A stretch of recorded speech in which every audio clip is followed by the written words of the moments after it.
Vous voulez que je vous donne un témoignage? Un homme de Dieu, un jour, il avait une grande église, 7000 personnes. Une grande église. Je suis en train de terminer déjà mon message. 7000 personnes. Un jour comme ça, il rêve, il fait un songe, il voit qu'il est en train de prier avec sa Bible en main. Sa femme apparaît. Elle lui arrache la Bible de ses mains comme ça. Tchoup! Après, elle déchire ça. Prac! Il s'est rêvé comme ça un songe. 2 jours après, il fait le même songe. 1 mois après, il fait le même songe. Bon, maintenant, dis-moi, tu commences à rêver que ta femme déchire ta Bible. Ça veut dire quoi? Je n'entends pas. Ça veut dire quoi? Quelques jours après, il revient à l'église comme ça. Il trouve une sœur du protocole qui lui dit, papa, s'il vous plaît, j'ai quelque chose à vous dire, mais ça me gêne. Est-ce que vous voudrez que je vous dise ça? Il dit, oui, maman, dites-moi. J'ai rêve que maman pasteur te combat. Après, il fait, oui, c'est vrai? Oui, maman pasteur, je la vois pas bien, elle est sorcière.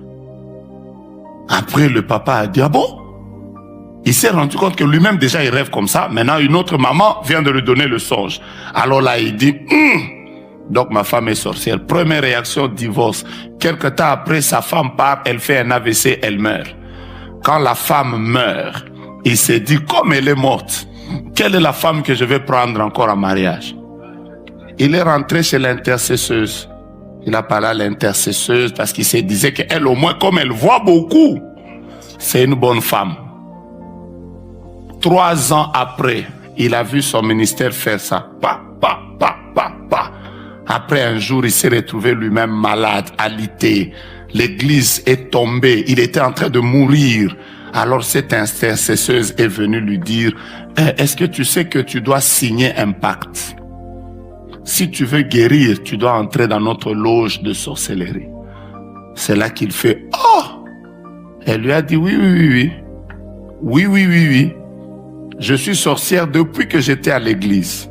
C'est là qu'il lui a dit que, elle lui a dit que on savait déjà que tu priais beaucoup, surtout ta femme.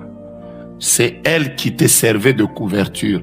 On a tout fait pour que tu commences à la rêver mal, afin que tu l'éloignes. Dès que tu l'as éloignée, nous avons su que le chemin était libre. Vous savez, quand vous ne priez pas,